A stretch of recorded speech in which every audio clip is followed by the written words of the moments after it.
News செய்திகள்.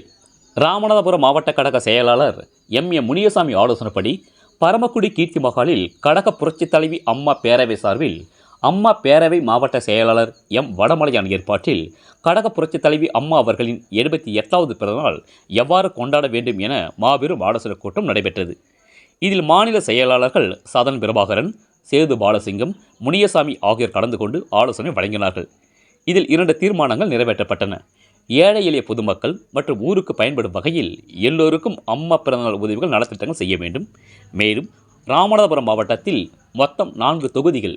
இந்த 4 தொகுதிகளையும் வெற்றி பெற செய்து எடப்பாடியார் வெற்றி பெற வேண்டும் என்ற 2 தீர்மானங்கள் நிறைவேற்றப்பட்டது. ரேடியோ தமிழ் செய்திக்காக ராமநாதபுரம் மாவட்ட செய்தியாளர் டேவிட் பிரதாப் சிங். செய்திகளை உடனுக்குடன் தெரிந்து கொள்ள ரேடியோ தமிழ் சேனலை சப்ஸ்கிரைப் செய்யவும்.